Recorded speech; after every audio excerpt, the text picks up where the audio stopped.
Top of the morning to you, or afternoon or evening, whenever you may be watching. My name is Scott. I represent the SLN Game Slam here with Sergio. And yes, people, we do have a new face today. And the reason for that is we're expanding the channel a little bit. New series here, new series there.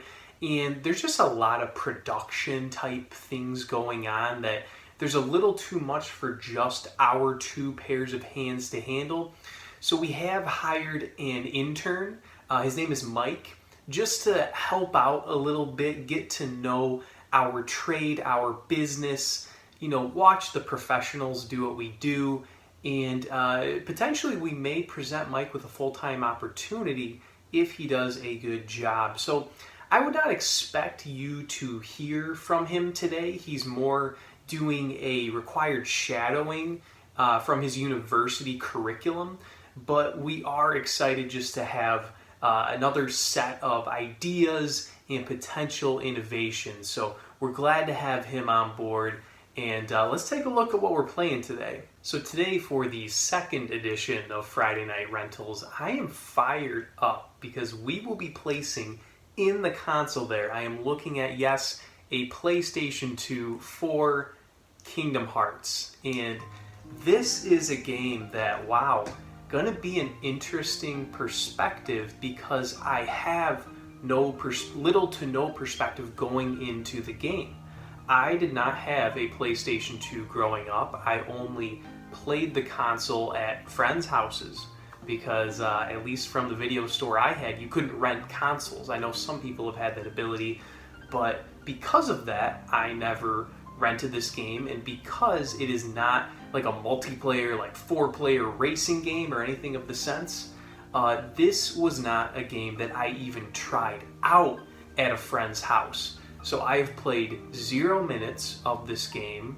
However, I want to tell you a little bit about what intrigues me about this game. I love Final Fantasy. It is in my top 5 franchises of all time, and we have X and X2 making the top shelf right there. And what intrigues me so much about this game, which I am literally judging by the cover and the back, is I see my good friend Cloud in one of the bottom squares there next to Hades. And of course I'm a big fan of the Hercules movie and the Disney franchises as a whole. And what makes me so curious about this game is how are they going to link those two together? And I really am asking how, because I never played the game, I've never looked anything up about it, so it's not even me trying to objectively analyze something I've played before or that I haven't played but I know about it. I really don't know anything about this franchise. And the last point I wanted to bring up about this game is that there are certain people in the gaming community that have that same type of niche game that they like as you, right? And there's one gamer in particular who puts the Kingdom Hearts franchise in, I want to say, his top 3 favorite franchises of all time, with Pokemon and, sorry Mike, not you, Zelda is the other one. He has Pokemon, Zelda, and Kingdom Hearts as his top 3 favorite franchises. And I just, like I said, I missed this one back when it came out. Didn't have the system, didn't have the capabilities to play it. But this is a brand new experience for me. And this is what this show was for. So without further ado, let's take a look at the intro sequence of Kingdom Hearts.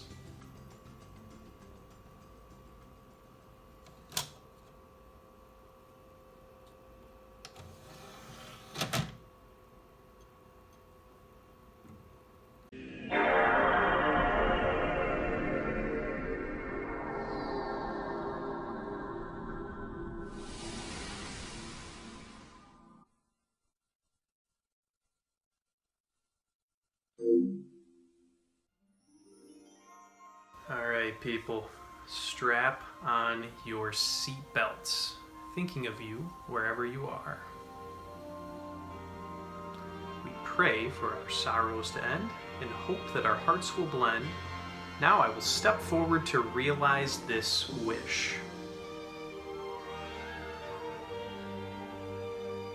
And who knows? Starting a new journey may not be so hard, or maybe it has already begun.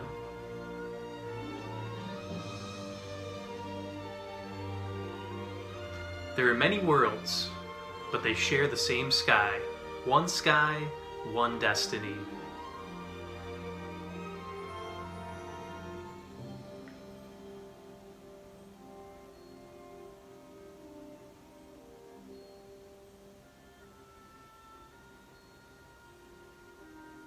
Yeah, Final Fantasy feel to it.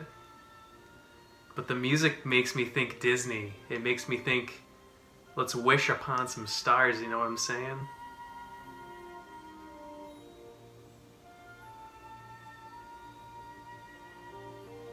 These graphics are pretty incredible. Okay, here we go. Here's the other side.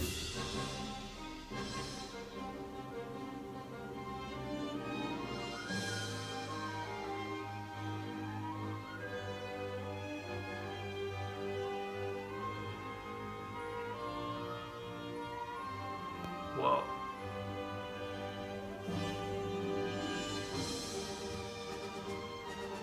The squad.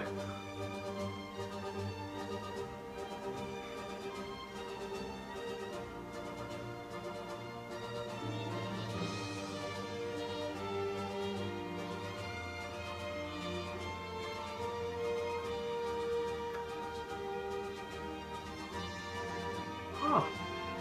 Oh, Winnie, what up, dude?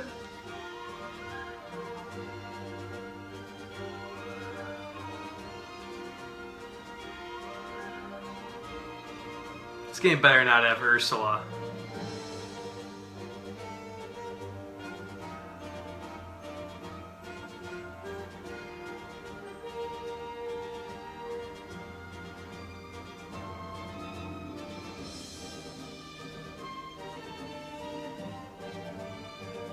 Oh, gosh, of course. Used to have nightmares about her. Thankfully, it's been a couple weeks.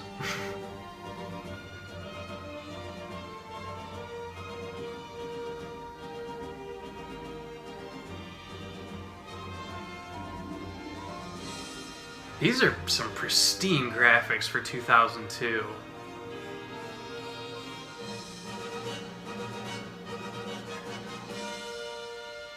There's something with this key. Oh, baby, I got chills for days right now. For days, people. Oh my gosh.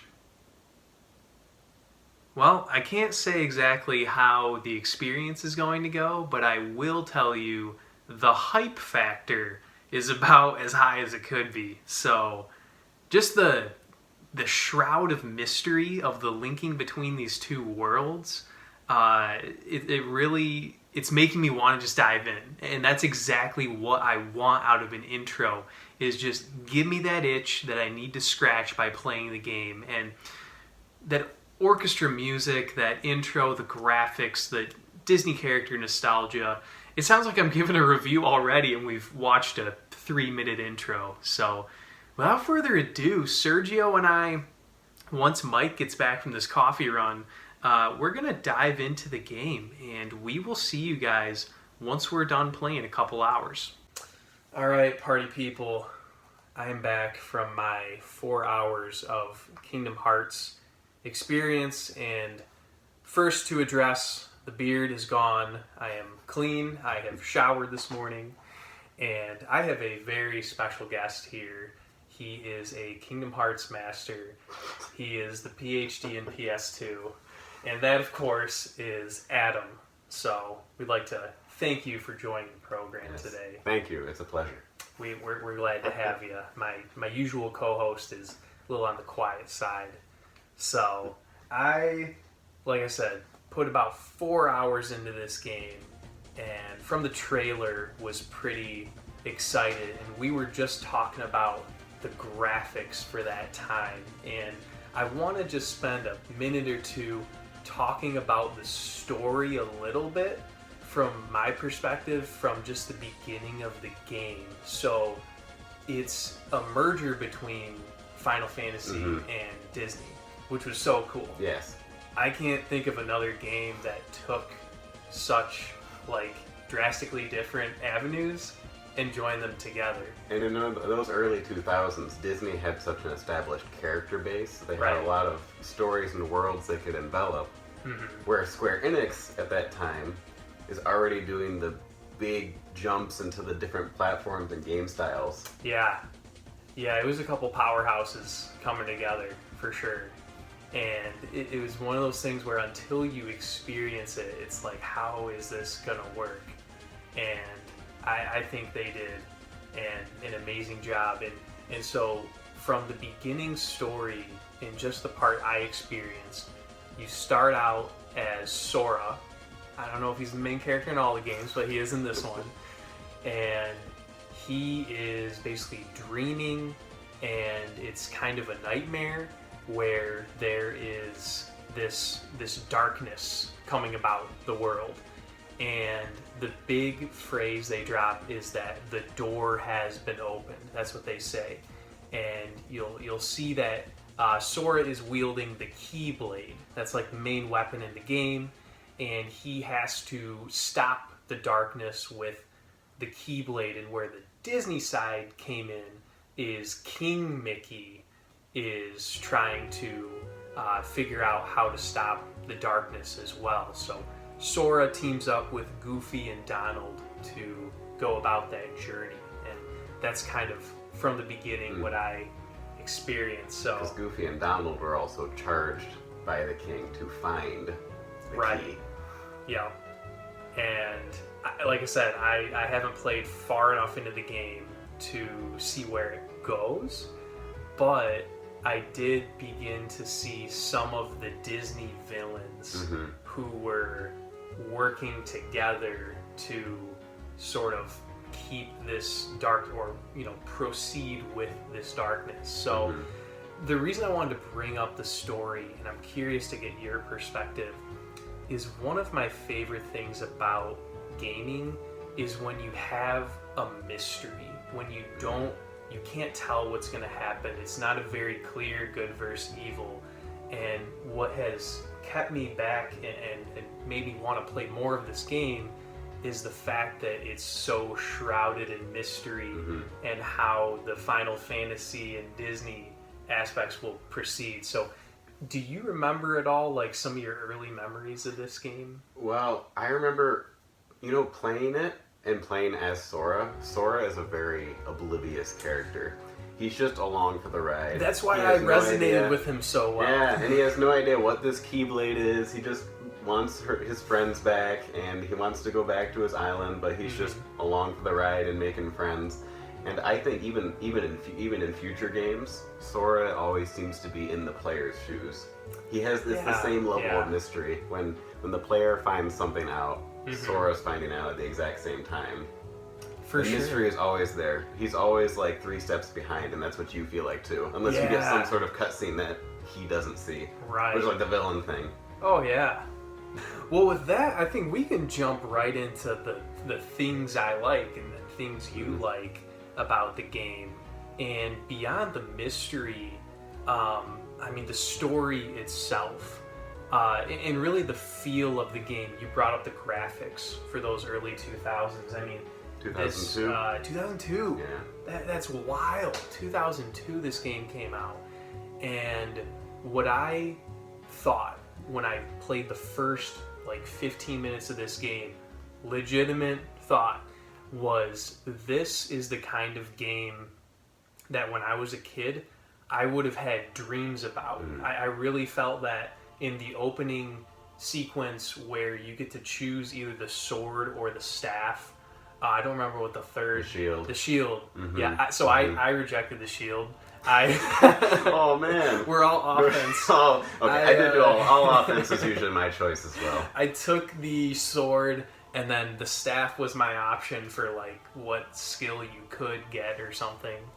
And it really feels like you're in a fantasy movie, which was just so cool. And I remember having that thought, and I played the game for about 4 hours straight that Saturday night. And then I actually, like, kind of recall having some dreams about the game. So I was completely captured by it. Oh my gosh, it's so good. I have to ask, so you played 4 hours, at which point did you where did I get to? Yeah. Okay, so I made it to, I'm off the island.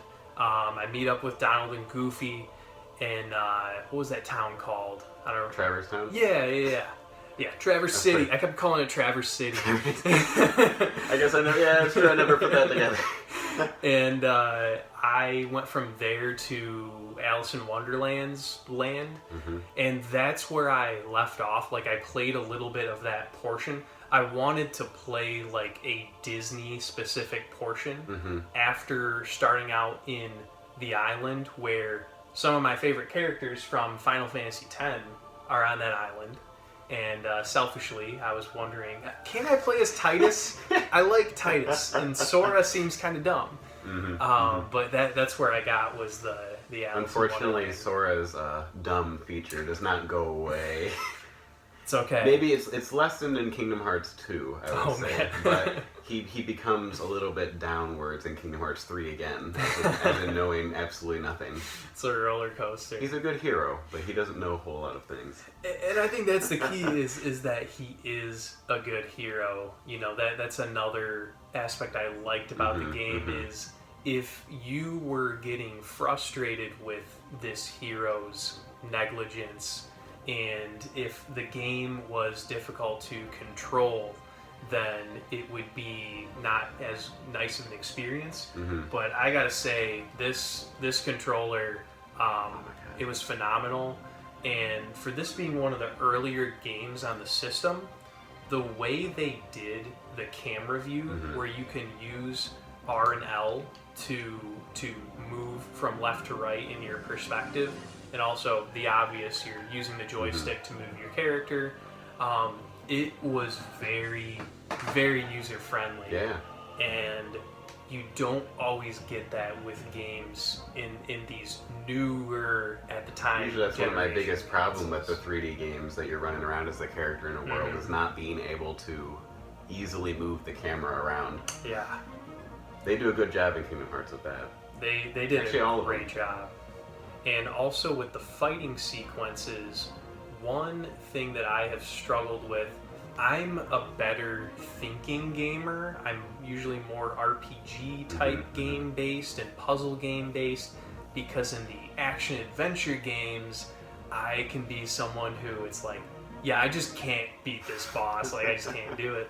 And in this game, they did a good job of making the fighting sequences simple enough. It still has a challenge to it, but it's simple enough to control that it's like, okay, I can lock on to this unit and fight them and kind of go from there. I think this must have been my first game that, because I did a lot of RPGs too, with either Pokemon or things like that, where you had the turnstile base and leveling up your guy. This was the first game that I had played that you are leveling up your guy and fighting people, but it's real time. If you don't do anything, you will get damaged. You're not gonna beat the fight. Right. It's a cool way of fighting though. Constantly running around. It's the first time that I had played a game like that. They used the 3D really well, because some games at the time, and especially late 90s 3D, it's kind of forced upon you. Yeah. It's like, we're on this 3D engine. I mean, I'm wearing a Nintendo 64 shirt, and it's like, we want to flex our 3D muscles, but the actual gameplay for the player is not that smooth. And this one, when you're moving the view and you're swinging your sword and locking onto units, it was awesome. Yeah. So I would say Kingdom Hearts 1, and it was the first, and it was kind of, I haven't played a lot of other games that fight like that, but I thought it was kind of revolutionary in a way, a fighting style for combining what would be in a Final Fantasy game with magic and MP and all those normal, like they say, fire, blizzard, all the ones that use the same stuff. I completely agree. As a Final Fantasy fan, is it was something that I was able to pick up right away. They didn't say we're going to combine these two universes and create something completely new. They were like, hey, we know this works. We know that HP and MP, your health points and magic points, we know that works. And we know that people who like these games like their characters to level up and progress. I love games where progressing the levels. Yeah. Don't put it on me to get better. Just make my character stronger, and I'll play from there. Yes. So they really did a masterful job from that as well. And they leave a little bit of room for customization too. I don't know if you've seen. I think they're called the ability points. Yes. With the AP. And not only can you do it with Sora, you can also change the levels that Donald and Goofy are also fighting at. I like that too, because it's like you have these assistance characters who you're not controlling, but you can still customize them in a way to which, okay, I think this opponent we're battling is, he's more offensive, and I want to set them to more of an assisting role. Or it's like a slower unit who just has a couple moves you have to dodge. I'm going to set them for like offensive and just like pound it on them. So yeah, it really checked a lot of like the major boxes I'm looking for. And they did, and I know you've only done the Kingdom Hearts 1, but I was recounting, because I have played or at least gone through the story of all of them, all 10, but at least they didn't redo different. 10 games. They do have 10 games. Whoa, we're going to be here for a while. Now, so the only ones that actually progress, well, okay, they all kind of progress the storyline, but the main ones, they made a Kingdom Hearts 1, a 2, and a 3. And those are all on the major PlayStation. So PlayStation 2 got both 1 and 2. Okay. And then they released PlayStation 4, that had the Kingdom Hearts 3. And that was just last year. So the PS3 did not. It did not get. It got some remakes. Oh, okay. So they like revamped. They added some extra content, made it HD. Of course. That kind of thing. They did that with Final Fantasy X as well. Yeah. Yeah. You have the revamp in there, but they had that same style for 1, 2, and 3, and then they get into different. I'd be curious about your thoughts. There was one called Chain of Memories that they made right after Kingdom Hearts 1. That's for Game Boy Advance. I actually own that game. Oh, you do? I haven't played it, but yeah, I actually did pick that up. That's why we're doing this show, is because I have so many games I haven't played. So now we have to go to the things I did not like about the game, and it is a very short list. The main thing that stuck out to me is not even a specific critique to this game. It's more of a specific critique to games of that time, I think PlayStation 2 games specifically, which is that if you wanted to save, you had to find one of the save checkpoints. Yes. And, it was a blessing and a curse, because there were times when I was thinking, I'm going to wrap up and save, but then I had a cool cut scene, and then I just kept going, and it was like, okay, that boost to keep playing worked out. But there were other times, I only played this for really 2 sittings, but it was that second sitting, I was getting pretty tired, and I was like, I just need to save because I don't want to lose this, and you have to find the checkpoint. I can still hear my mom kind of calling in my ear, Adam, it's time to go. I was like, wait, I just need to find the save point. Yeah. 15 minutes later, after a couple of cutscenes, and I agree. There was more than once that I was forced to, for circumstances, to turn off the system and then redo whatever was done because I couldn't get to that save My point. heart. Especially when you're like, oh, I leveled up twice, I got these items. Yeah. Okay. Yeah. Redo it. I agree with that one.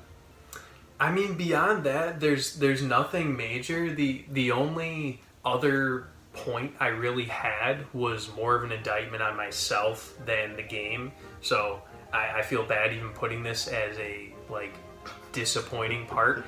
It's just I am so used to, with Nintendo, having the order of where A and B are compared to this controller, and so getting used to X being the A button equivalent and the circle being the B button equivalent but also you jump with circle. Mm-hmm. It took me a little bit to where it seems, I swear, every save point I walked on, I would jump instead of click save.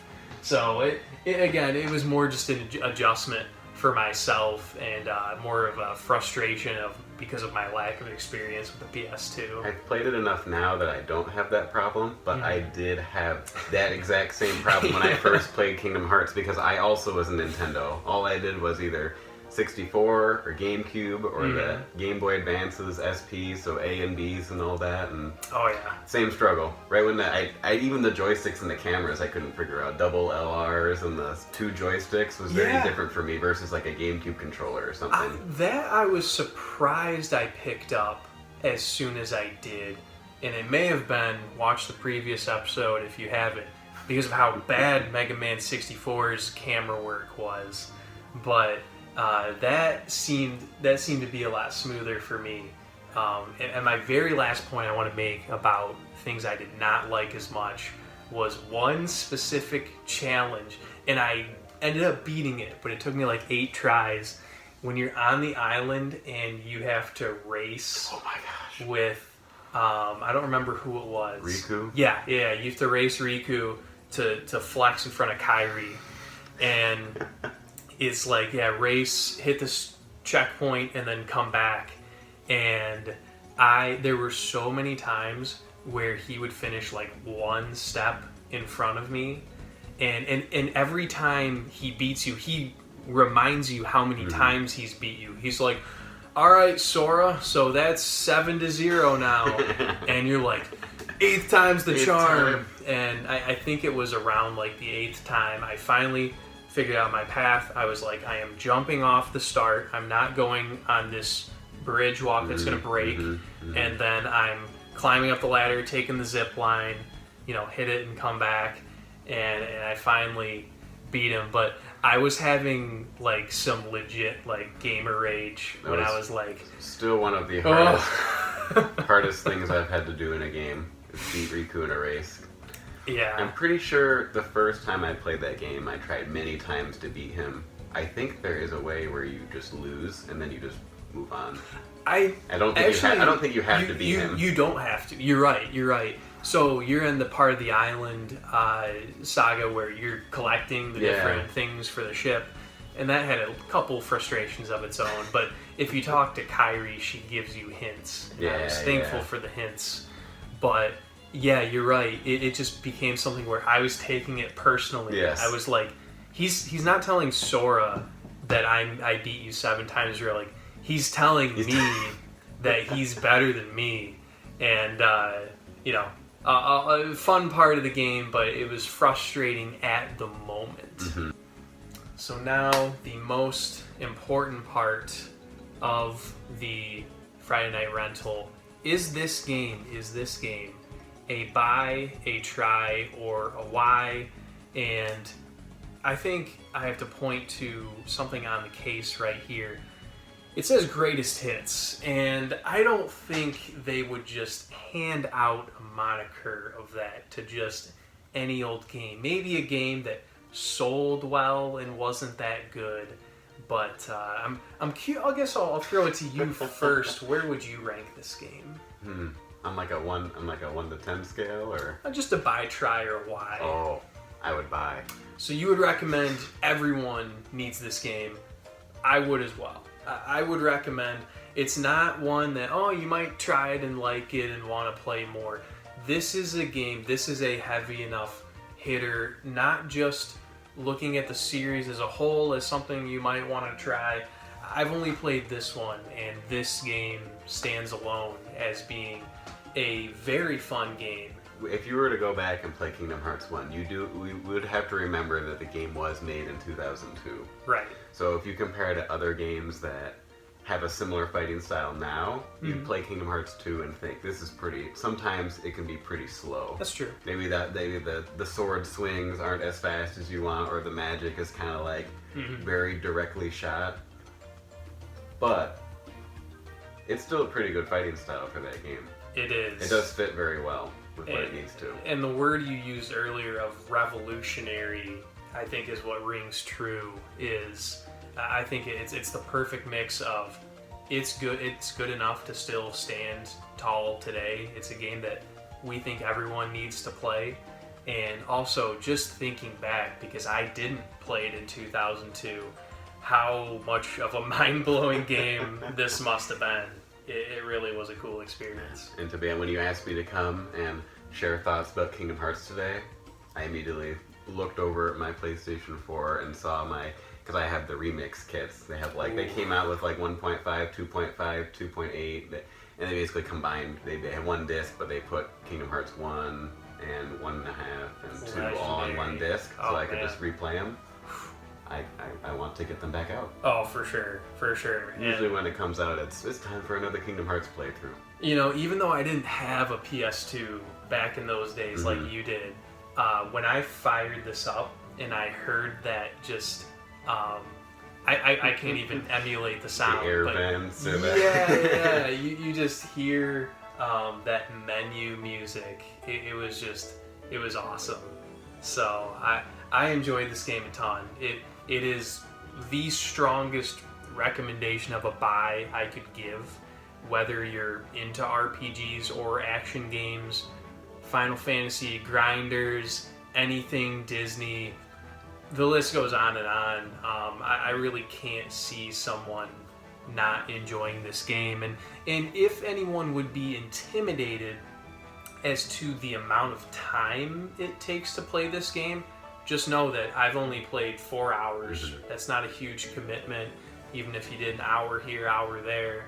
And I had a great time with it. Yeah, it's probably like a 20 to 30 hour game, depending on how much of the grinding you want to do to do the 100% completions and finding the items and things like that. You get what you give, and that's what I like about it is you get what you sign up for. And like I said, we're giving it the strong buy recommendation.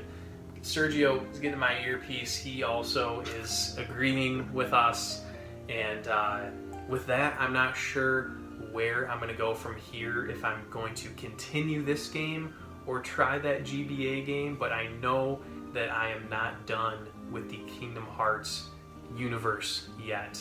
So thank you for joining us today. Thank you for having me. Your expertise was very much appreciated, being someone who did not have a PS2 growing up, and we'll certainly have you back on soon. Hey, I'd love to. So with that, people, we're going to get the heck out of here. If you want to join me, GameSlam signing off.